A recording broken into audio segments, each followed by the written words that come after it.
नमस्कार साथियों, स्वागत है आपका हमारे YouTube चैनल में। आप राजस्थान के किस जगह से समाचार सुन रही हैं, कृपया कमेंट बॉक्स में लिखकर हमें जरूर बताएं। सोनिया गांधी के पास कुल 12.53 करोड़ की प्रॉपर्टी, लेकिन खुद की कार नहीं, हलफनामे में बताया। कांग्रेस की पूर्व राष्ट्रीय अध्यक्ष सोनिया गांधी ने एफिडेविट में इटली के पिता की प्रॉपर्टी में अपना हिस्सा होने का उल्लेख किया है। सोनिया गांधी की इटली में भी संपत्ति है, उनका वहां पैतृक संपत्ति में हिस्सा है। यह जानकारी राज्यसभा चुनाव के लिए भरे गए नामांकन में दिए गए। सोनिया गांधी का पैतृक घर इटली के लुसियाना में है।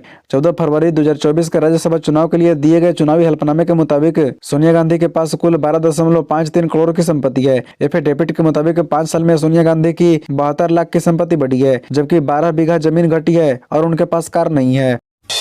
सबसे बड़ा घोटाला इलेक्टोरल बॉन्ड पर एससी के फैसले के बाद बोले अशोक गहलोत, वीडियो भी किया शेयर। राजस्थान के पूर्व सीएम अशोक गहलोत ने इलेक्टोरल बॉन्ड पर सुप्रीम कोर्ट के फैसले का स्वागत किया है। गहलोत ने ट्वीट कर कहा, इलेक्टोरल बॉन्ड को असंवैधानिक ठहरने का सुप्रीम कोर्ट का फैसला ऐतिहासिक एवं स्वागत योग्य है। इलेक्टोरल बॉन्ड ने भ्रष्टाचार को बढ़ाने का काम किया। इसने राजनीतिक चंद की पारदर्शिता को खत्म किया और सत्ताधारी पार्टी भाजपा को सीधे लाभ पहुंचाया। मैंने बार बार कहा कि इलेक्टोरल बॉन्ड आजाद भारत के सबसे बड़ा घोटाले में से एक है। कल सुप्रीम कोर्ट के फैसले ने यह साबित कर दिया है कि इलेक्टोरल बॉन्ड एनडीए सरकार का एक बड़ा घोटाला है।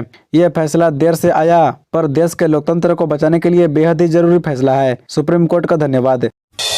राजस्थान के 4 जिलों में ईडी का जबरदस्त एक्शन, बिजनेसमैन पर कसा शिकंजा तो हिल गए कंपनी के कई मेंबर्स। राजस्थान में प्रवर्तन निदेशालय यानी ईडी ने बजरी और होटल कारोबारी मेघराज सिंह के ठिकानों पर छापेमारी की कार्रवाई की। यह कार्रवाई बुधवार से शुरू हुई, जो गुरुवार अगले सुबह 3 बजे तक चलती रही। इस कार्रवाई में ईडी ने मेघराज ग्रुप के सभी बैंक खाता को सीज कर दिया है। इस दौरान ईडी ने मेघराज ग्रुप के राजस्थान में कई ठिकानों पर एक साथ कार्रवाई को अंजाम दिया। बता दें कि ईडी ने बुधवार सुबह छापेमारी की कार्रवाई शुरू की, जिसमें करीब 20 गाड़ियों से ईडी की टीम अलग अलग लोकेशन पर पहुंची, जहां उन्होंने रेड डाली। यह कार्रवाई गुरुवार अगले सुबह 3 बजे तक चली। इस कार्रवाई के दौरान मेघराज ग्रुप के अलग अलग ऑफिस में रेड डालते हुए कार्रवाई की गई। इस दौरान ईडी मेघराज ग्रुप के सदस्यों के मोबाइल सीज कर अपने साथ ले गई। ईडी की टीम इन मोबाइल के डाटा निकाल कर जांच करेगी। इसके अलावा 3 महीने तक डिलीट हुए रिकॉर्ड्स भी रिकवर किया जाएगा। भौरी देवी हत्याकांड, बच्चों को मिलेगी पेंशन।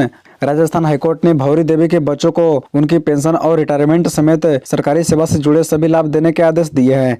बता दें कि देश का सबसे चर्चित भौरी देवी हत्याकांड एक बार फिर से चर्चा में आया है। चिकित्सा विभाग को 1 सितंबर 2011 से लेकर अब तक रिटायरमेंट से परिलाभ देने के निर्देश दिए हैं। दरअसल डेथ सर्टिफिकेट की वजह से रोक रखा था पैसा। पति का पैसा डिपार्टमेंट के पास रहेगा जमा। मोदी राजस्थान में 17,000 करोड़ रुपए की योजनाएं करेंगे शुरू। जयपुर का खातीपुरा स्टेशन हाईटेक होगा। रेलवे के लिए 2300 करोड़ रुपए के काम होंगे। प्रधानमंत्री नरेंद्र मोदी शुक्रवार यानी आज वीडियो कॉन्फ्रेंसिंग के माध्यम से राजस्थान की रेल परियोजनाओं का उद्घाटन करेंगे। राजस्थान में रेलवे के बुनियादी ढांचे को बेहतर बनाने के लिए कई रेल परियोजनाओं के काम चल रही हैं। इसी क्रम में प्रधानमंत्री सुबह 10 बजे राजस्थान में लगभग 2275 करोड़ की लागत से 8-9 परियोजनाओं का शिलान्यास करेंगे। इस दौरान प्रधानमंत्री सुबह 11 बजे वीडियो कॉन्फ्रेंसिंग के माध्यम से विकसित भारत विकसित राजस्थान कार्यक्रम को संबोधित करेंगे।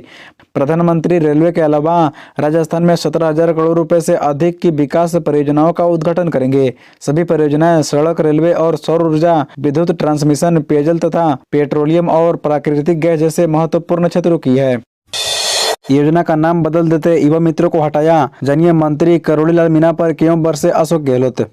पूर्व मुख्यमंत्री अशोक गहलोत ने कैबिनेट मंत्री करोड़ीलाल मीणा पर महिला मित्रों को घसीट कर ले जाने के मामले में जमकर हमला किया। उन्होंने कहा कि करोड़ीलाल मीणा धरने के मास्टर थे, धरना देते देते उनकी जिंदगी बीत गई। ऐसे में कम से कम करोड़ीलाल मीणा को युवा मित्रों का स्वागत कर उनकी समस्या सुननी चाहिए थी।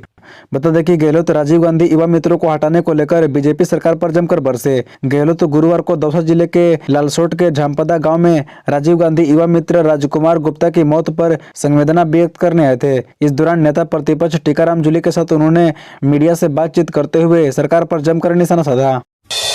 किसानों के बंद को कांग्रेस का समर्थन, बोले गोविंद सिंह डोटासरा। राजस्थान में किसान आंदोलन का असर अब ट्रेनों पर भी पड़ रहा है। राजस्थान से पंजाब जाने वाली 2 ट्रेनें कैंसिल की गई है। वहीं एक ट्रेन का रूट बदला गया है। किसानों को दिल्ली कूच की संभावनाओं को देखते हुए कल भी पंजाब हरियाणा बॉर्डर सील था। विशेषकर हनुमानगढ़ श्री गंगानगर में आंदोलन का असर अधिक दिख रहा है। दूसरी तरफ किसानों के 16 फरवरी को बुलाए गए भारत बंद को कांग्रेस ने समर्थन दिया है। कांग्रेस के प्रदेश प्रभारी सुखजिंदर सिंह रांधवा और प्रदेश अध्यक्ष गोविंद सिंह डोटासरा ने गुरुवार को प्रदेश कांग्रेस मुख्यालय में प्रेस वार्ता में यह बात कही है। डोटासरा ने कहा कि अगर आंदोलन करने वाले किसान नहीं है तो केंद्र सरकार उनसे वार्ता क्यों नहीं कर रही है। यह बयान भाजपा नेताओं की घटिया सोच को दर्शाता है। अगर प्रदर्शन करने वाले असली किसान नहीं है तो सरकार को मुकदमा करना चाहिए। वे असली किसान नहीं है तो क्या सरकार आतंकवादियों से वार्ता कर रही है। नेता प्रतिपक्ष बोले, किसानों की छवि आतंकवादी जैसी बना रहे हैं। कहा, आजादी के बाद पहली बार किसानों के लिए सड़क पर किले बैरिकेडिंग। दौसा के खादी बाग में मीडिया से बात करते हुए नेता प्रतिपक्ष टीकाराम जूली ने किसान आंदोलन को लेकर कहा कि प्रधानमंत्री ने किसानों की आमदनी दुगनी करने की बात कही थी, लेकिन क्या हालात बने हुए हैं ये किसी से छिपा नहीं है। पीएम ने स्वामीनाथन आयोग की रिपोर्ट को लागू करने की बात कहने वाले प्रधानमंत्री अपनी बात से पलट चुके हैं। आज किसानों की छवि आतंकवादी जैसी बनाने की कोशिश की जा रही है। आजादी के बाद देश में पहली बार किसानों के स्वागत के लिए सड़क पर कील व बैरिकेडिंग लगाकर किया जा रहा है। जो अन्नदाता देश और दुनिया का पेट भरता है उसके साथ अत्याचार किया जा रहा है। लेकिन देश की डीजीपी में किसका सबसे बड़ा योगदान है। उन किसानों की समस्याओं को लेकर केंद्र सरकार पूरी तरह संवेदनहीन हो चुकी है। पिछले साल हुए किसान आंदोलन के दौरान जो समझौता केंद्र सरकार से किसानों का हुआ था उस पर अमल करने से मुकर रही हैं। इसलिए किसानों को मजबूरन आंदोलन पर उतरना पड़ा। बीजेपी के चुनीलाल गरसिया और मदन राठौर का नामांकन वसुंधरा राजे ने चौंकाया। राजस्थान में राज्यसभा चुनाव के लिए सोनिया गांधी के बाद बीजेपी चुनीलाल गरसिया और मदन राठौर के नामांकन दाखिल किया है। इस दौरान मुख्यमंत्री भजनलाल शर्मा, प्रदेश अध्यक्ष सीपी जोशी, पूर्व मुख्यमंत्री वसुंधरा राजे, पूर्व नेता प्रतिपक्ष राजेंद्र राठौर, उप मुख्यमंत्री दिया कुमारी और प्रेमचंद बैरवा मौजूद रहे। राज्यसभा चुनाव को लेकर राजस्थान से बीजेपी के दोनों उम्मीदवार कल नामांकन दाखिल कर दिया। इससे पहले चुनीलाल गरसिया और सरकारी मुख्य सचेतक जोगेश्वर गर्ग विधानसभा पहुंचे। इस दौरान मीडिया से बात करते हुए गरसिया ने कहा कि मैं पीएम मोदी की ताकत बनूंगा। दक्षिण क्षेत्र से आता हूं, बीजेपी को वहां मजबूत करूंगा। उन्होंने कहा कि भारतीय जनता पार्टी मेरी मां है। उल्लेखनीय है कि बीजेपी ने राजस्थान से राज्यसभा चुनाव के लिए सोमवार को ही 2 उम्मीदवार घोषित किए थे, जिसमें चुनीलाल गरसिया और मदन राठौर को उम्मीदवार बनाया गया था। बता दें कि राजस्थान में राज्यसभा के लिए 3 सीटों के लिए चुनाव होना है। 2 सीट पर बीजेपी और 1 सीट पर कांग्रेस की जीत तय मानी जा रही है। बीजेपी के राज्यसभा प्रभारी चुनीलाल गरसिया के 2 पत्नियां हलफनामे में खुलासा।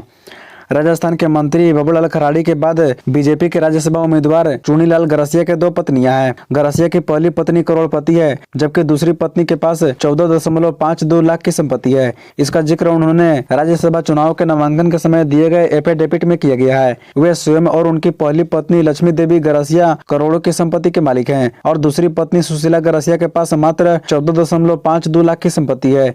चुनीलाल गरसिया की स्वयं की संपत्ति करीब 3.67 करोड़ की है। वहीं उनकी पहली पत्नी की संपत्ति 2.44 करोड़ है। एफिडेविट के अनुसार गरसिया ने खुद की आय व्यापार और कृषि से होना बताया है। वहीं पहली पत्नी लक्ष्मी देवी की को प्राइवेट जॉब और दूसरी पत्नी सुशीला गरसिया को राजकीय सेवा में होना बताया है।